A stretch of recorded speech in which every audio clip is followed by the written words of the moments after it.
It's John Givers from the Anfield Wrap here to talk about JB Webster's new album, 10 for the People. His third and I think his best yet, which is out now. He's had an amazing career so far, so we met up with him to talk about the 5 gigs that led him to where he is today. Enjoy. I can't change it so you see the world like me. Hello everyone, it's Jamie Webster here. I'm here with my pals at the Anfield Wrap and I'm going to take you on a little walk down memory lane through some of my favourite songs and favourite gigs over the years. Thank you for supporting me throughout it all and yeah, let's go.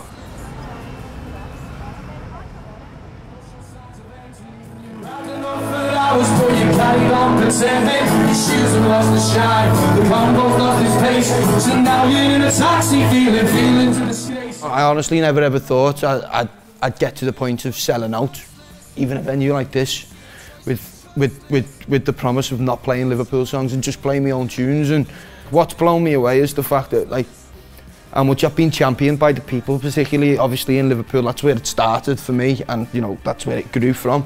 But the fact that people like yourselves are coming down to buy tickets to give me a leg up and support me as one of your own. You know what I mean? It did, and it still does mean so much to me every day. Like, the people in the city make me feel like a king. Make no mistake, that wasn't starting. That wouldn't have got to that point without the initial people of this city, like yourself, like everyone who was in here on the night, taking the chance. Do you know what I mean? Because there was no guarantee that this was going to be something that lasted. There was no guarantee that this was going to be something that was good.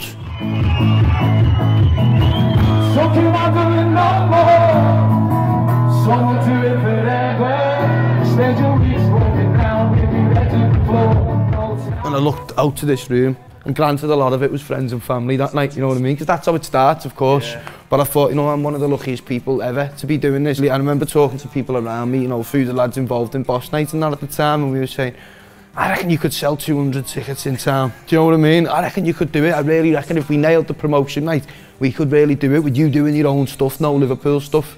And we done 300 on the first attempt, and like I say, the rest isn't history because I'm still writing it.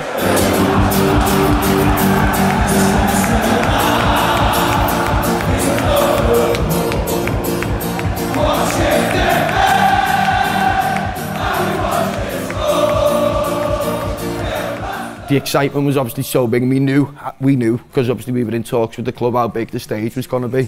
Even before the match, we were on cloud 9, looking out, like you say, at all them people. And the thing that got me looking out in Madrid was, I remember seeing like 3 generations of a family.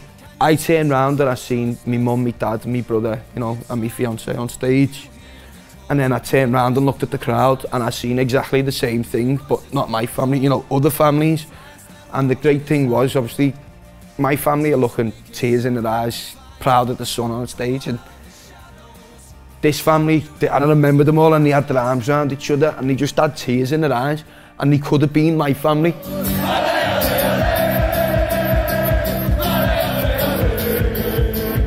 The whole atmosphere of the day was just absolutely incredible. And finished the LA, wrapped myself in one of the curtains with my missus straight after and burst into tears because the feelings were just too big. I don't know what the feelings were.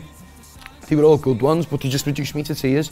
I'm sure if you look back at some of the footage of me finishing with the LA, I'm taking these breaths in between each line and I'm going like, and it's literally to stop myself from crying. We're never gonna stop from Paris down to Turkey. It really, it put me on the map amongst Liverpool fans, but it also put me on the map in a musical sense. And it was shortly after that, the first time I'd pulled my phone out since the gig, because obviously I'd seen all the people I wanted to see really straight after, me friends and family.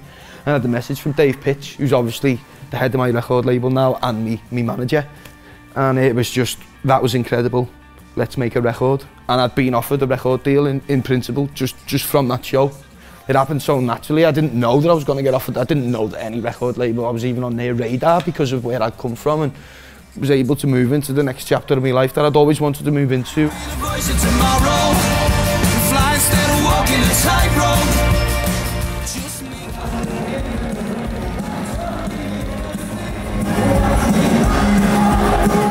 Boss room, no, and I was talking before about, obviously the the mirror balls reflected with the stained glass, but even in here in the day with the sun shining in, it's boss in it. But I remember being stood up there on the stage, and it's mad because I did feel like bigger than usual. Do you know what I mean? On stage, so my ego shows a little bit up when I do this.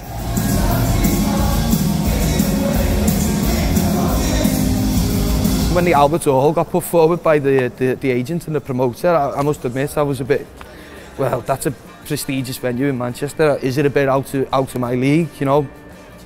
And I looked at the gigs that were going to be on there just before mine and stuff, and Johnny Marr was playing here.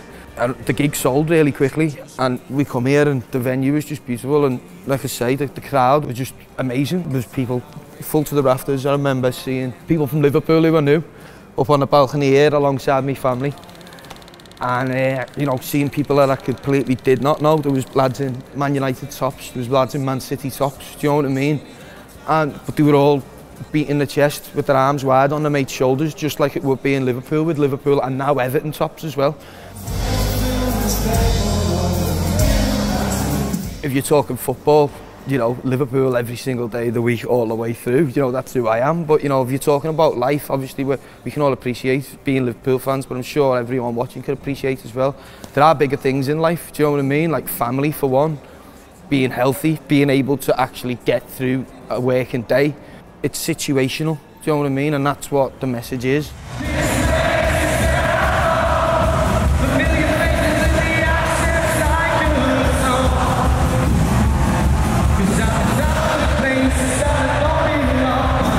I've been so lucky to be took in by the city as like one of their own, and I am one of their own, you know what I mean? But definitely I remember like the amount of messages I got from like even match lads who I hadn't seen or spoke to for years, and they were just like, mate, that's absolutely unbelievable, I'm so proud, like we're gonna get tickets, all the families coming, this, that, the other. And yeah, it was amazing. Just like everyone I was walking past, like after the announcement, was like, I see you at the arena, lad. It was a few months before, we were doing a bit of filming there to sell the last few tickets.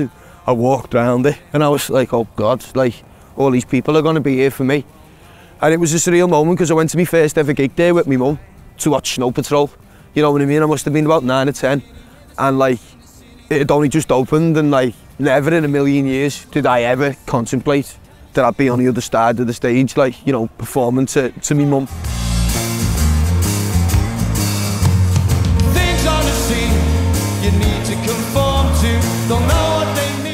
It was next level, wasn't it? You know what I mean? And just, it's hard to find words for it really, because I literally never ever thought that something like that was within my reach. And thanks for the spirit of the people of this city and all the great Liverpool fans out there putting me on the map in the first place. And I got to live out the first of my dreams, do you know what I mean? And thankfully then, what was to follow was why I was sat here.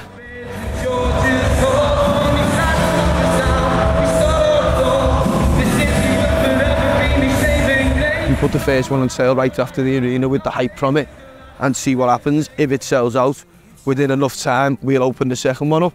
I remember like waking up the morning of the sale. I mean, first of all, the mural to announce it was unbelievable, you know, like to have, obviously I'd walk around the city looking at murals of my favourite footballers and my heroes growing up, and then to have my ugly mush painted on the side of a brick building in the middle of town. And then I woke up in the morning and it was 20 minutes into the sale and it was 8.6 thousand, and I was like, what? And that was 9:20. By 10 o'clock it was 12 gone. Then we'd done 50% of the second show that day as well, so in the first 24 hours we sold 18,000 tickets. My city, my people, my heart. My city, my people, my heart. You know, I feel like the number one would put me on a map in a way that I've never been put on before, and like also it'd be something for the city to celebrate, you know what I mean? And come the end of this campaign, if I get that number one, that vinyl, that CD, that cassette, that's your medal of honour to say, yeah, I was there, I supported them, you know what I mean? I got behind it and I made something real happen, you know what I mean? And I took a real album with a real message that can help real people in their everyday life. And I took that and I helped it go to the top of the charts. The wheels are falling off, it all shows signs of it. Yourselves, the Anfield Wrap, have always supported me, and I can't thank you enough for what you've done and what you are doing, and all you people out there, You have always supported me more than I could ever ask for, and thanks for the support and the continuation of it. You're the best fans in the world. Was it a pointless 3-day bender or a weekend in Paradise?